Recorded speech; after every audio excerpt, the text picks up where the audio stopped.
if growth is not hard on you, or if you find it not challenging, you're not growing fast enough. So it needs to be painful, it needs to be hard. But just copying a product, then it will be really hard to create a brand. Yeah, true. You need to do something different than all the others. Deze Vodcast is powered by Introspective Training en Topcoaching en Unistone Studios. Welkom bij de podcast Inspirerende Leiders van Nu, editie Ambitie. En vandaag zijn dit mijn gasten. These are my guests for today.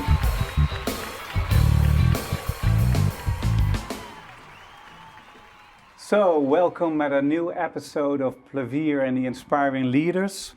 The audience is applauding because we have two special guests. This time in English because we have a foreign guest this time. We welcome Jeroen Adriaans of E-Expension and Daniel Gebler, is that right pronounced? Correct. From Picnic, welcome. And well, the goal of our Vodcast is to inspire people to bring out role models so they can learn how to be a great leader themselves. Therefore, we have to explain the main goal, ambition, because there are a lot of people who don't know the term, the word. So ambition means you enhance work passion, results, and sense of meaning in work. And you do that by focusing upon 5 pillars: passion at work, energy management like vitality, core talent management, the way you organize work, and leadership. And then, if you have a great strategy, then magical things will happen. So that's the philosophy. So how do you attract, engage, retain, and develop talent in a consistent and positive way, leading to increased well-being and performance of both human beings and organization? And what does this require in terms of leadership? What kind of decision do you have to make? And tell us your story as a leader. So that's the topic we're going to talk about. So we always start with the working forms. We have like 9 working forms which we will pass, and depending on how fast it goes, we have a lot of working forms, and if it goes a little bit slower, then we have less, but either way it's going to be a lot of fun. So the working forms will be pronounced by me and will be explained by me, and then the gentleman at the table will go to work and do the exercises, and at the end I will summarize what the conclusion of that work form is. And we'll start off with the first one, and this is great. We have seen that we have more than 165,000 viewers, listeners yesterday, and we're proud of that. And our Vodcast is now being broadcasted at DBG Netherlands, and that's great news because it will be sent out via Businesswise and ondernemer.nl, which means that every week 150,000 people will see that we have this great podcast running. So that's great news. Okay, welcome. We'll start off with the first exercise, and that is the Guilty Pleasure song. And it goes like this. Jeroen, you send in Avicii The Nights. Yes. Right? Yeah. Is that your favorite Guilty Pleasure song? No, I not really have a special favorite song, but this is a song that I think, it inspires me a lot. Yeah, and Avicii died, he passed away due to hard work, over hard work. Yes. But he left some great songs in as a DJ. Eh? Why are you fond of this song? It's about the meaning behind the song. It's a bit about family life, how important your family is. Next to that, like archiving things in life and also at work. A lot of ambition in it. Lots of things that, I have some kind of the same opinion about that, same drive, same energy. Yeah, you've got a lot of energy because we've introduced each other and we talked a lot about your company and your history and what you've done. And you have great ambition in what you're going, but you're smart. You're smart in what you're doing. You're really great with data. Yeah, that's I think one of the most important things. Day to day, like every single company, and especially right now, lots of things are happening online, and our businesses are all online focused. Yeah. And then data is the most important part of it. Yeah, and so what's the commodity which you produce or bring into the market? Right now we have some different brands. We launched first in 2019, the beginning of 2019, we launched Dryly. So that's a medical product. It's a bedwetting alarm. It's a product to help children to get rid of bedwetting. Oh. So we started with that first, of course, do big research in data. How big is the target group? Is it interesting to focus on this market? But it's around 12 to 14% of all children between 3 and 14 years old still have issues with bedwetting. So it's quite a big issue as well. And this product gives the children their confidence back that they dare to sleep with their friends or whatever. So that was one of our first products. About, I think, 8-9 months later, at the end of 2019, we launched a new underwear brand, 100% focused on durability. So that's called Undiemeister. Yeah, and we thought it was German. No, the name is... sounds like it a bit. But when we were looking for the right name, at the end it's an American name. An American name, that's really funny. So where does it come from? Yeah, Undie is from undies, underwear. Underwear, oh yeah. And Meister, it sounds really German, but even in America, like some kind of a alpha man or whatever, the toughest guy in the group is called a Meister.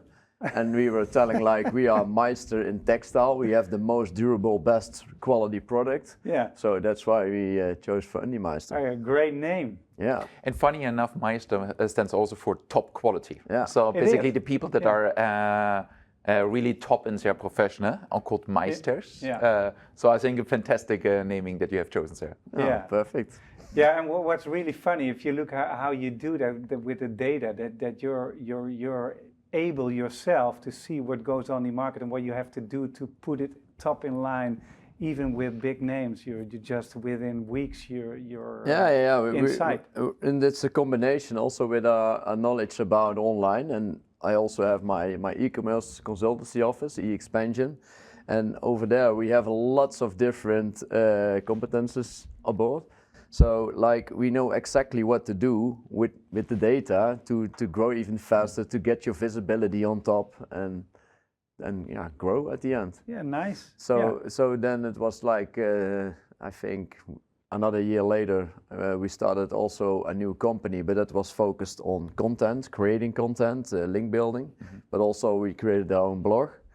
And another year later we added another brand, Florel. Florel is home textiles, so sheets, towels, everything for your bedroom and bathroom. And all with the same vision, like durability, high quality, etc. Yeah, and we made some different, also a different fabric for that. We developed it ourselves. It's because of a technique we used when producing the fabric, but all our sheets have 2 different colors. It's a Pantone difference in color, but one part is totally developed to get rid of the cold, and the other side is keeping all the warmth. So you have a cold side and a warm side. So even in the winter, you can just turn around your sheets and can sleep. Did you ever really heard nice. of that? I have heard about the idea, but didn't know that it is already in production. So very well done, very well done. Thank you. Yeah, nice. Hey, and Daniel, Yes. You work at Picnic. Correct. Yes. And it's not only Picnic what you're doing. Could you explain what you do? So let me maybe start. So I'm originally from Germany. Did my PhD in computer science here in Netherlands. Have been already for a while in the startup scene, and then kind of 2013, 14, so it's already a bit a while ago. While being in the e-commerce industry, we looked quite a bit into what are opportunities to provide a kind of a new value for customers. Yeah. And we saw that e-commerce is really big in non-food, so electronics, books, fashion, etc. But actually food was super tiny. So this was something like 1.5% was online. Big market, 40 billion at that time, only 1% was online. And then we tried to really understand what could be the reason why nobody shops for food online. And we identified basically 2 reasons. Nobody wants to pay online more than offline. So hence, you cannot ask for delivery fees. And the second one is everybody wants to be delivered fast. And delivering fast, actually in e-commerce, can have many flavors. But the flavor and what we understood is you want to have it delivered in a very narrow time window. So while everybody was saying we could deliver this in 4 hours, or 4-hour delivery window, so between 4 p.m. and 8 p.m., which is not good enough, because 4 p.m. you can use it for dinner, 8 p.m. you can't. We delivered basically in 15 minutes. And that putting that together made basically the Picnic formula. Then we started to innovate a bit about it. We came up with a logistical model that made it possible. We called the Milkman model. And then we just simply went to the market. And that was in 2015. So we actually yesterday had our 10-year celebration. Congratulations. So that is a big milestone. And then we launched in Amersfoort just with the proposition itself. And what we saw is that in a couple of hours, tens of thousands of people basically registered a Picnic and said, well, we also want to have it. We had 4 cars in Amersfoort, but actually many people, not only Amersfoort, were actually already registered. So then we very quickly had to come up with an expansion plan. We expanded first in Netherlands. In 2018, we went also to Germany, and more recently also in France. Oh, nice. Great expansion, great I've ambition been on your waiting list as well. Yes. Nice. So that is Hey, and what's with the small cars? Like they're really high and small. Correct. Did you do that on purpose, or was it to brand a certain? Hey, look at those those company with the small, tiny, high cars, or is there a reason why they look like that? The starting point is actually has been when we looked, we wanted to make something meaningful in the food business, and when we looked in this market, there were kind of 2 numbers that struck us. One thing is, half of the stuff that gets harvested gets never consumed.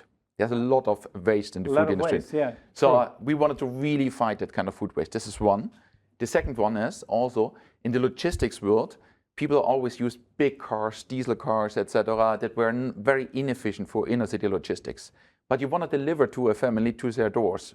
So therefore, you need actually some cars that can go through the kind of streets without blocking other cars on the road. So hence it was clear we need to have a smaller car. That's basically why we have such a narrow car. And the second one is also nobody likes actually diesel cars. So we actually went very intentionally, started with electric cars.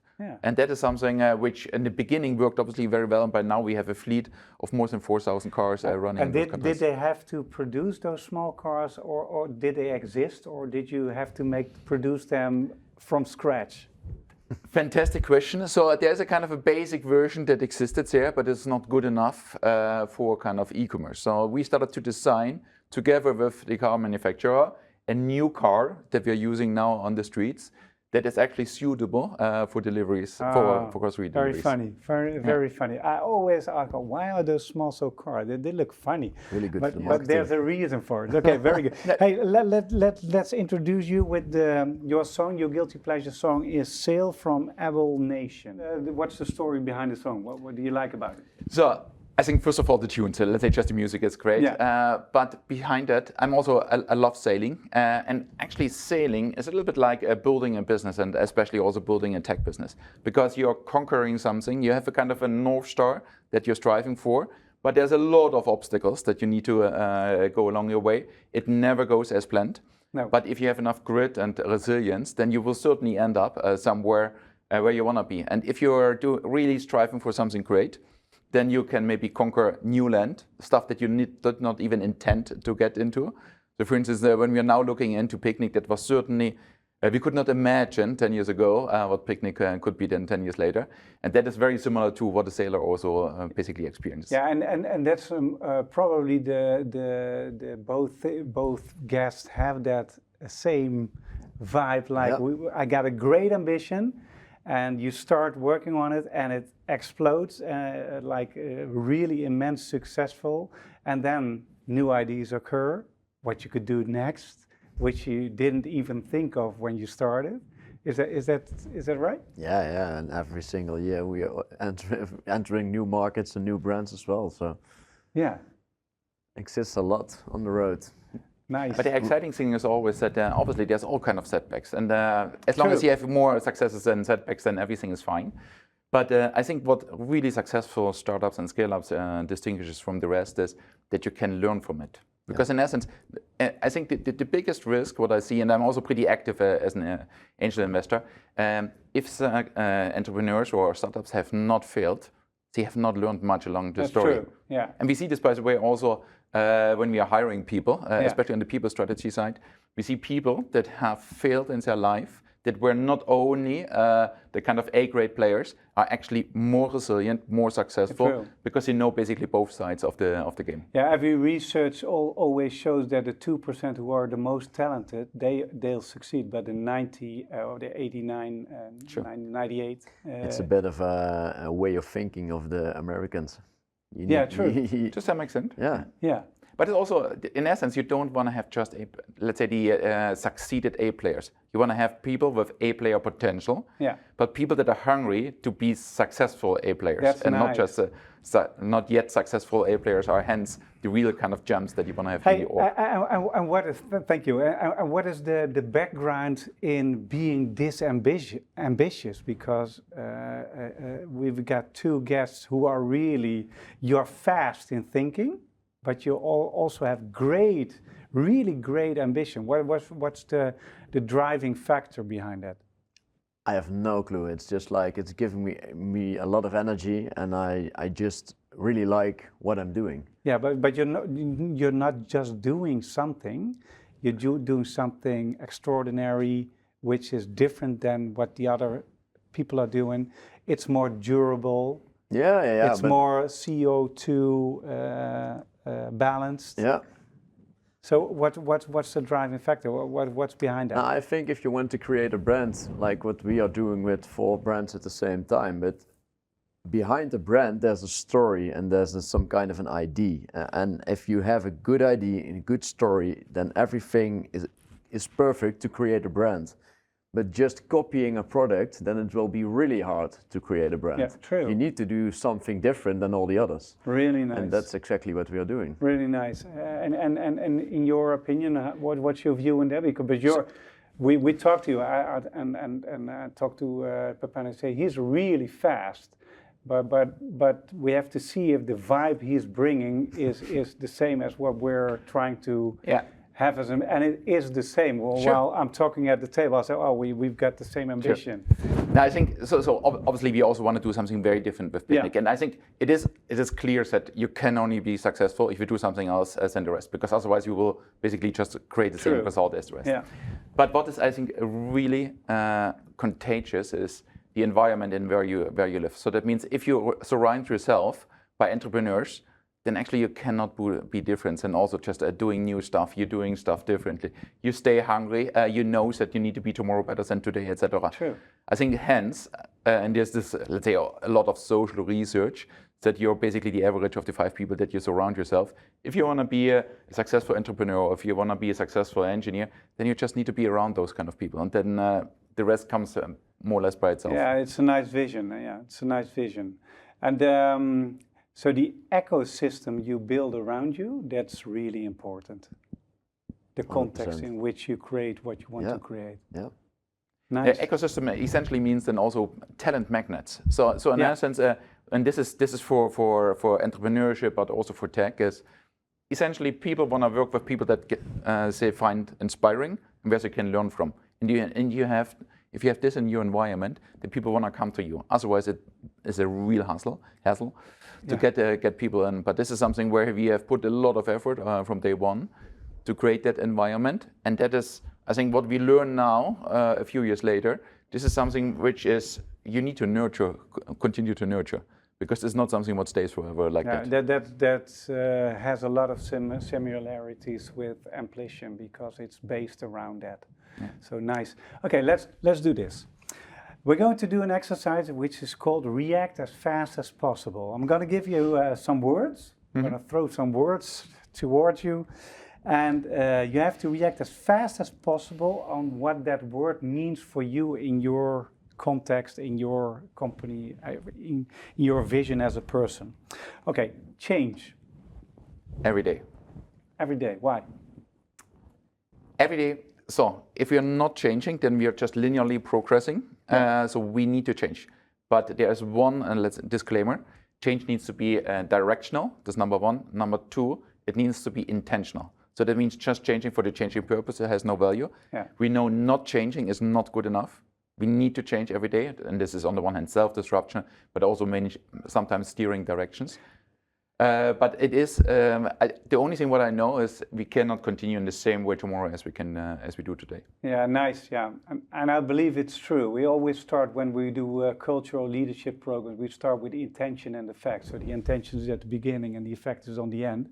Mm-hmm. And if you have that, you have the power or the battery or the purpose-driven mindset to put a design around it and to develop something and to put a crew around it which is talented. And with you, change. Yeah, also every single day, like we see a lot of things happening, and especially because we have different brands with in a different market. And every single day I'm trying to make combinations with marketing strategies and everything together. So a bit same. Bit the same. All right, great. Personal leadership. Crucial. More essential than most other kind of leadership patterns. Yeah. For the simple reason, people want to follow an inspiring leader. They want to be engaged and motivated, but also they want to learn from them. And I think there's one additional aspect to this. Leadership means also creating space for others to actually grow beyond your own capabilities. Yeah, that's nice. I love that. Yeah. Yeah, I think personal leadership is really important. For myself, I have a coach as well, and also like at least once a year. But then we go with our team to a different place with some coaches and stuff, everything together, to make to have a look at the company, look at your team, and creating some team building activities, everything together. But at the end, even like in our branch, it's really hard to get people. But till today, we still, it's really easy to have new employees. Everyone is just coming by. Even if we have nothing open for jobs, but it's quite easy, and I think it's because of that. Yeah, you're doing something right, probably. Yeah. Okay, this is a hard one. Limit to expansion. In my opinion, there are no limits, but the only limit that you will see, especially if you have lots of stock and stuff, then sometimes you have some limits, but that's just because if you're growing too fast. And that's a limit that I see quite often. All right. Especially we launched a year ago a new brand in jeans. There's one big issue: we are growing way too fast, and then it's hard. All right, great. Limit to expansion. The biggest limits to expansion, what we learned is basically the barriers in our own mind. So there's obviously physical limitations how you expand, but just imagining how you could grow kind of 10x. Usually you cannot grow X by doing exactly the same what you do currently. So you need to grow in a very different way. Scaling is a kind of a continuously also changing a playbook kind of game. But if you change the kind of the playbook that you're running, which means for us the way how we build technology, the way how we are setting up teams in expansion, etc., you can usually go easily. It's never easy, but you can go usually an order of magnitude faster than you initially planned. All right, thanks. Thanks. Politics. That's a hard one. I should actually say politics versus ambition for a company or entrepreneurship. Yeah, in my opinion, I see politics in some way, most ways, some kind of a barrier for entrepreneurs at the moment. Yeah. True. Okay. There are a lot. It's too hard to make changes in our society, and too much people are involved to vote or whatever. So, in my opinion, it's some kind of a break in every single thing that needs to happen, even for companies or companies who are growing way too fast. A lot of barriers. All right. So politics has obviously two angles. So there's corporate politics and there's, let's say, societal politics. Yeah. So corporate politics has no place in a startup or a scale-up. So that's pretty simple. And why is that true? Because in essence, what you want is that people are rising based on merits, that they are really finding their place, not based on that they know somebody well and they're this kind of Vriendjespolitik. You want that basically you organize your organization around the best people at the best roles. This is one thing. On the societal level, obviously politics is needed one or the other way. I think there's always a debate about do you want to go more liberal or do you want to have more rules on a specific topic? My biggest concern on politics on the societal level is that we are lagging too far behind the kind of the reality, especially around AI and kind of other regulations, where we are trying to regulate something that we don't yet understand fully enough, but on the other hand, we need to obviously regulate it. So I think that is a very, very complicated field where I feel not enough entrepreneurs are yet in the loop to really help the politics to steer in the right direction. Yeah, that's true. Yeah. Exactly. So recognizable. Is it also true that we may be not adapting and just try to stay in that linear way of steering and organizing companies and lands and even the continent of Europe, that we're too linear and not adaptive enough? Yeah. An interesting thing is it is way beyond pure adoption. So obviously we need to adopt. The real problem that we have as society is we don't know exactly what and how to adopt. Yeah, it's so true. I think everybody knows because you don't know where it's heading. So hence, you can have obviously you go. So some societies simply say, well, we put basically no barriers at all, and then people can do whatever they want. That is one extreme. It is unlikely that will lead to the ideal, at least from a European perspective, to the ideal outcome. Or you have a very restrictive approach where you say, well, we don't give you much opportunities, then you can steer it. But it's unlikely that it leads also to, let's say, the individual optimal outcome. Nice. Yeah.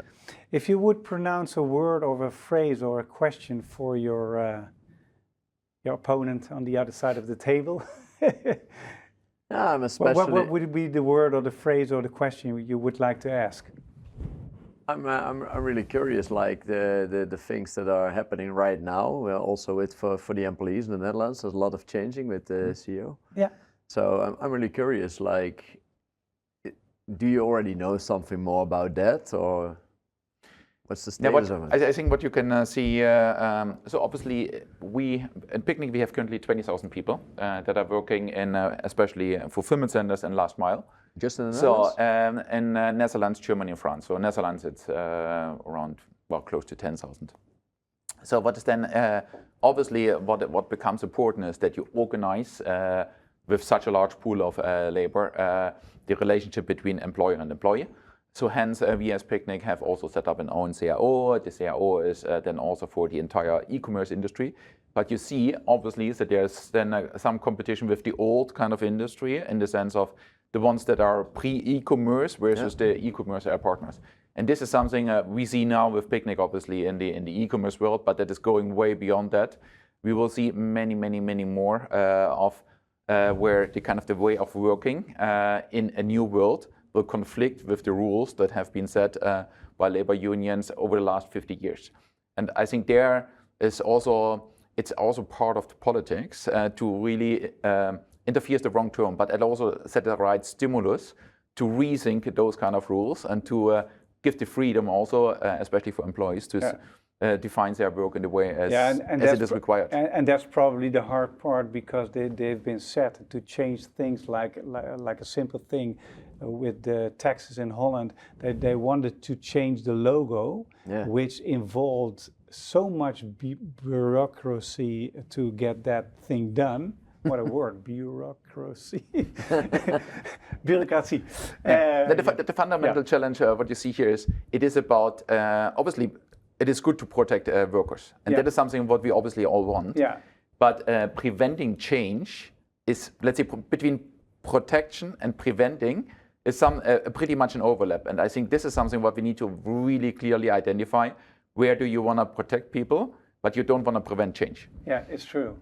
Yeah, I read an article last week in which they said in the period of COVID, they were able to change things very rapidly. So it's possible. If there's pressure, then it's possible. But just imagine if we would, as society, continue with the COVID type of speed of changes going forward. This is amazing. Everybody was 5, 7, 10x faster. You cannot even imagine how the world would look like if everybody would continue innovate like that. Hey Daniel, and if you would give him a word, a phrase, or a question, what would you like to put out?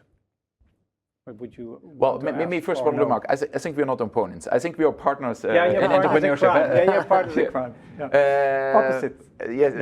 At the table. Yes. But if you're asking more for a question or etc. What I would be interested, and you're working obviously on very interesting kind of businesses, you're disrupting businesses. I would be interested, what is your perspective on especially technology and technological innovations? How does it help you in the garment and the fashion industry to really conquer all those kind of markets? Especially right now, AI is a hot topic, of course, and in our business, I think we can work maybe 3-4 times faster, or we can do 3 to 4 times more in a day than before. Just using AI, but also like different systems, everything together. Do you also use AI-driven agents, like we started virtual agents or virtual personnel? We started with just chat robots, of course. Yeah. They are better day by day. It sounds like you're chatting with a person instead of a computer. But even those, right now we are integrating new systems. That's connected with email, but the chat with even your phone, and everything will be saved. All the data will be stored as well, and we can use that for marketing purposes as well.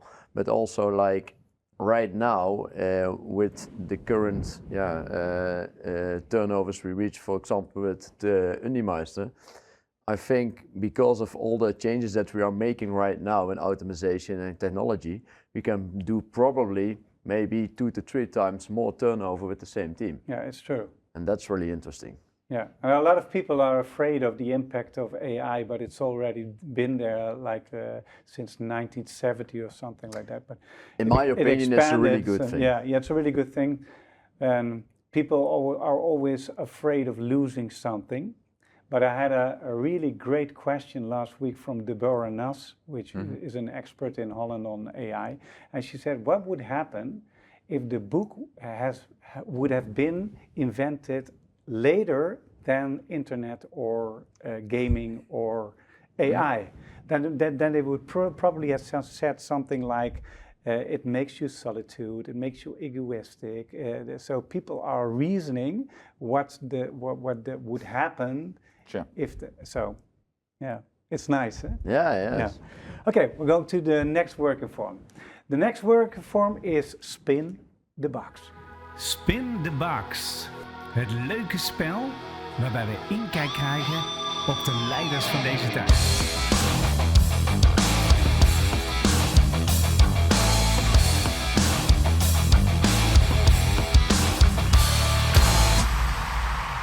Okay, it works like this. I got 28 questions. You may pronounce a number, and behind that number there's a question, and you have to be authentic and honest in answering that question. So 0 or 1 till 28. Dus even bij de vraag terugkomen. Oh. Even bij de vraag erin. Ja, moet ik hem herhalen? Ja. Oké.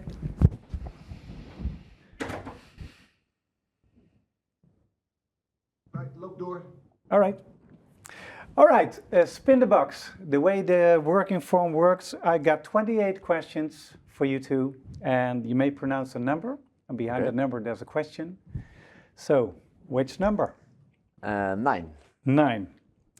What's your best productivity hack? Ooh, that's a hard one. Productivity hack. I think AI is one of it, of course, but especially the new tools that we are using right now. So we have a lot of tools that makes it much easier that you connect almost every single measure tool together and you can see all the overviews you need. Nice. I'm with you. I think there are two. One thing is hiring the best people around me. All right. So I can only be successful if you have really good people around yourself. But the second one, and this is actually a really interesting hack. There's so much stuff going on in the world of tech and especially AI that there's no way that you can yourself consume all the relevant knowledge. No, so it's impossible. However, and the hack comes here, you can reverse the flow of information. So if you have a network of people that do a pre-filtering for you, and information comes to you instead of you pulling it out of whatever kind of stuff you read, then you are easily 2, 3, 5, 10 times more productive, or you read 10 times more relevant stuff than if you would basically go out and read all the newsletters and whatever you're reading. How do you organize that? So what we have done in a Picnic over the last years is I have, for instance, built myself a kind of a solid network around all kind of tech and AI leaders in Europe and beyond. And we are sharing each other kind of a very tailored information that is relevant for each other's business. And we are reading only that kind of information. So there's a pre-filtering that is happening outside of myself. And I read basically the stuff that comes directly to me then. Nice. You could join the club. Yeah. Welcome to the club. All right. Yes. What's the number? I go for the 7. 7. What's your favorite failure with the biggest lesson? My biggest failure is like, it's already a few years ago, but one of my first adventures in entrepreneurship, I had some partners as well, and it was one of my first adventures, and you have to make, all the appointments you make, you have to get really clear on paper. And I thought I could do it myself, but I had to ask for a lawyer or whatever to help me out with that. So later on, then there's a big risk of losing things. All right, great. Well, there's a lot of learning/failures. Actually, for us, learning and failure is roughly the same. As long as you're not dying, you can learn something from failure. As long as you did not die, you live and learn. Exactly. So essentially, not dying is the only thing what you need to make sure. But the interesting, let's say one of the relevant failures, maybe the wrong term, but basically one of the mistakes that we have done is we have done a couple of kind of key technology developments, premature optimizations. For instance, if you build a robotized warehouse, you can very early go with a pretty crappy version live, and you know that it has all kind of limitations, but you learn along the way. We thought that we are very smart and have built already a very, let's say, close to complete system, and had to realize then that a larger part of that kind of installation had to be basically redone, especially on the software side. No big issue, but in essence, we could have had a much easier life by launching earlier and learning along the way. Yeah, and how do you deal with failure yourself? So if you fail and you don't fail because it's just a result to learn, actually failure doesn't exist. It's just you get a different result and you can adjust and learn. But most people, they feel when they fail that it's really a sense of failing. But how do you deal with failure? So first of all, so in the Valley, there's this kind of culture, embrace failure. I'm not a big fan of that, because in essence, if you can succeed instead of failing, then obviously you should succeed. So failing with something that you know pretty well. So we have built now 20 fulfillment centers. If you build number 21, this is something we have done 20 times. So there's no argument for failing with that. We just do what we have done the last 20 times. Yeah. If you do something new, you obviously can fail. And the most important thing is making a proper retrospective that you learn from it. What I want to understand from every failure that I do myself or somebody in my team, what have you learned from it? Sharing the learnings across the entire organization, making sure that nobody else is making the same mistake. That's great.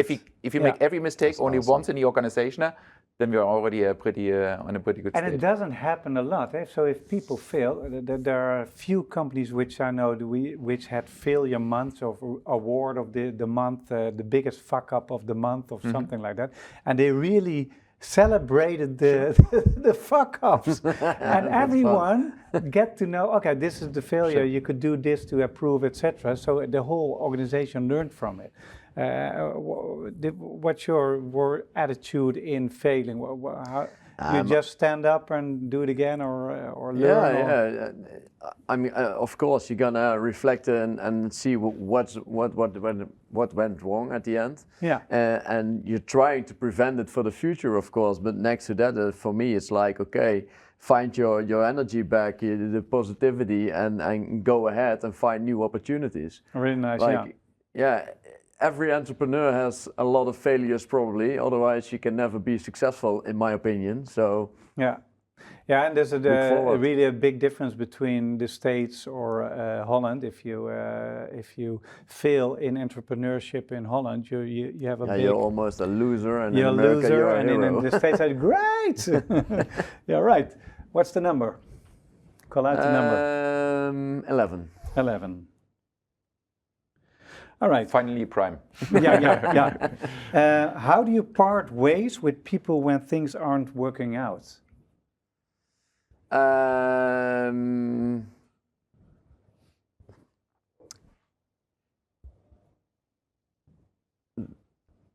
How I find the ways? When? Yeah. So how do you part ways? So you separate. With people when things aren't working out. So for example, you got someone coming in, he's doing a job, and you were both into... You get fired him or whatever. But at the end, first of all, we start with a conversation and try if it's possible to make it up or do it in a different way and make it fit. And if not, in my opinion, be honest from the beginning. Don't try to find other ways behind it or whatever. So I think I'm quite straight in that way. But first, every single time I'm trying to make it fit first. Or with customers, it's a different way. Like, for example, with our e-commerce consultancy office, we are working like 30 to 40% of our time for our own brands and 60-70% of the clients. But in the past, sometimes I put away my feelings when I was like, is it the right fit? Never do that again. Listen to yourself and try to prevent this kind of things. Yeah, sometimes you fail in that as well. Exactly. I'm like 90% intuition driven. I always have a plan, a strategy. I know what I'm heading for, but my gut feeling, I never lose that out of sight. No, I did it a few times, but every single time, like after a few months, you regret it. Yeah, true. So this question obviously pops up, let's say, if you reflect about leadership. But I have a little bit of kind of, I think this is not even such a relevant question, because in essence, if you structurally communicate to employees or partners, then at the moment where you want to really separate, never comes out of the blue. So that means there is all kind of a build-up where you say, okay, the performance is not good enough, or something like that, and then you have obviously PIP programs and whatever you do in that kind of journey. So there's all kind of there's ample of opportunities to catch up, and then it's only, in essence, an honest conversation that you say the company requires now somebody with that type of profile.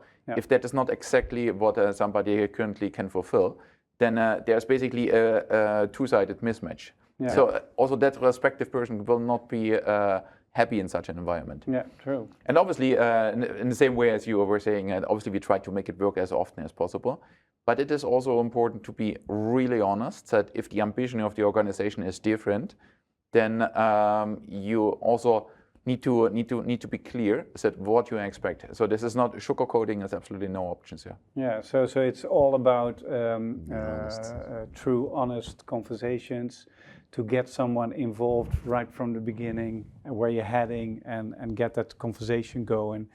maybe guide them if they need help. And that. I read a book last week which was called, it's translated from Dutch, but it's a Dutch book, All Brains Work. It's about different types of people with different kinds of brains.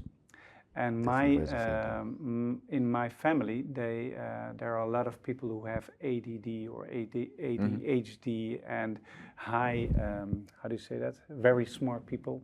And it's all in the same brain part, but they're often seen as being weird. But they're the one who have the creative minds and the things which no other man can see. So how do you organize different kind of brains at Picnic, like different kind of talents, way of thinking? Sometimes people, for example, sometimes they organize a personal event and it's a really high event with lots of energy, but there are people who are allergic to that kind of vibe. And when they don't come or they're separating a little bit in that event, then people say, well, it's not a team player and don't be boring, etc. So how do you do that within your company? Picnic itself is a tech company. Yeah. So we have 400 engineers. So that is something what day in, really day out smart we people are. Also. For sure. But this is something what is our daily bread and butter. What we have learned over time is we have started very much with a generalistic profile, and we looked for very well-rounded, also very social people, etc. But obviously, that is not something what you can scale to such a size. And we have found also now an organization where people that, for instance, are less social or that require a specific kind of care, obviously also find their right place. Yeah. And that is something we actually embrace this also to some extent, because exactly as you say, they are highly creative, extremely smart, and they have often also an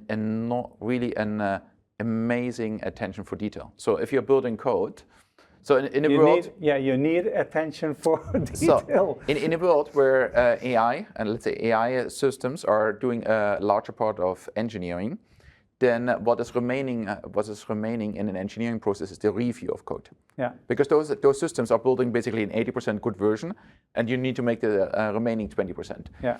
This kind of remaining 20% and those kind of a little bit more kind of on the spectrum people are extremely good. So we absolutely love to have them in the team. Oh, nice. Yeah, nice. Nice way of working around that. And also it's necessary because AI hallucinates sometimes. So it does something which are not correct. Or so the hallucination has been a problem for the last 2-3 years. But this is actually going to quite some extent away. But what is happening, AI, and this is the interesting thing, all those kind of AI systems are trained by obviously as much as possible data. Yeah. And they are creating for us a query the most agreeable or the most average response. Yeah. So everybody can write this kind of prompt. So which means that you don't have a competitive solution if you use an AI system it's all the same. out of the box. Yeah. So your competitive advantage if you use an AI system is only whatever you can do with the response from an AI system on top of it. However you can make it better than any AI system can produce it. Oh, nice. Yeah. Hey, and with you, using different kinds of talents and different kind of people and different kinds of brains, what's your opinion about that? Like every single people in the office, like we have a lot of different competences, and every single competences have, I think, also different kind of brains. Like if you have our development department, it's most of the time totally different people than marketing or design or whatever. Right now, our company, we just have like 27 employees, so we are quite small in that case. So everything is going really well together, but everyone respects each other. And like even on Fridays, we have a bar in our office, so every Friday we're drinking a beer together. But if people don't want to join, it's fine. Do your thing. Yeah. So just respect each other. In good old Dutch tradition, a frimobo. Yeah, every single Friday. Hey, last but not least, if you would ask the other one a question, what would the question be? What are you interested in? For you to him. Especially like you made some kind of a growth in your company really fast, lots of people. Was it hard for you personally? Because if I look to myself, like the first 5 people was really fun. Then we ran to like 15 to 20 people. My whole job was changing in my mind, of course. And then you're gonna make some changes in the company, and then you can do what you really like again. But I had some issues with that as well. Yeah. Let me answer in 2 steps. So first of all, if growth is not hard on you, or if you find it not challenging, you're not growing fast enough. So it needs to be painful, it needs to be hard. The second thing is what is happening in that kind of ultra growth phase. So a couple of people in 2015, now 20,000 people. You need to reinvent yourself, and that is something what I did, and to a large extent, a large part of the organization, every 6 to 9 months. So I'm a very different person in 2015 versus 16, 17. The organization is very different. What I'm doing is very different. Also the stuff that I'm good in and is changing over time. And that role is evolving on a continuous way. It's a little bit, I think what is very crucial now, especially at the size, to keep also the pace of reinventing ourselves every half year, because that is obviously there's a pretty substantial business that requires also continuation, but obviously not exactly the same continuation that we had in the past. But do you special things to reinvent yourself, or do you have some help with that? Or? So we do basically 2 things. I have a bit of external coaching, but also in the organization ourselves, especially as a leadership team, so the management team is challenging each other in a very significant way, where we are doing 2 things. Number 1, we do rotations between roles, so there's one. The other thing is also we are doing a regular workshop where we from ground up design again the organization. We just take a blank sheet of paper. Nice. It's like you have an empty room, we would design it again, re-engineering the corporation. Yes. So what everybody obviously always does is looks in the organization, this and that is not working, so let's do the small changes. You get to a very different outcome if you're taking a blank sheet and would say, well, let's do exactly what we have a business, so we want to serve the same type of business, but how would we organize ourselves if nothing would be there? I love that idea. I graduated on that idea like 30 years ago. I love it. Yeah. So what would your question be for? So this was a question a bit on the last years. Let me ask you the question a bit more looking ahead. You have done amazing stuff, and I think this is a really is impressive journey. But obviously you will grow also quite a bit further, and also your leadership style will evolve further. You yourself will obviously be a different leader in a few years. What will be really different if we sit together again in a few years? What would you give yourself as an advice going forward, and how will you be different? I'm already working since a year, 1 or 2 years maybe, to get more distance from the operational task, of course. Sometimes it's even too easy for me to get back in operational tasks as well, especially because our team is still quite small. So if things has to be done and I can help or make it even faster, then I'm quite thrilled to do it. So I think especially in the next few years, I will be way more operative in the strategic part. Yeah. So like getting the overview of all the companies and just tell them or discuss with them what has to be done instead of like working in the company. Cool. We did actually the same also to some extent, and then this is a very good step, obviously. I think the tricky thing on such a leadership journey is to stay sufficiently involved in the details that you are still meaningful as a kind of a senior leader in an organization. I will always be in the company as well. Like I don't have my own office. I'm every single day in another office in our company between other people, because I really want to know what's happening and see what we can improve. I do the same, and we have introduced actually also for our engineering teams the flex desks. And obviously engineers don't like it too much, but but the funny part is if you're forced from time to time to move around, sit close to somebody else, listen in and some other conversations, this is such a kind of an organic way of disseminating knowledge this is a superpower. Yeah. It's a little bit like what happens otherwise on a water cooler. Nice. Yeah.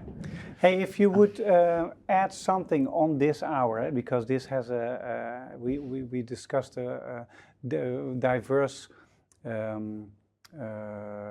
topics. I'm gonna give a summary on it later on.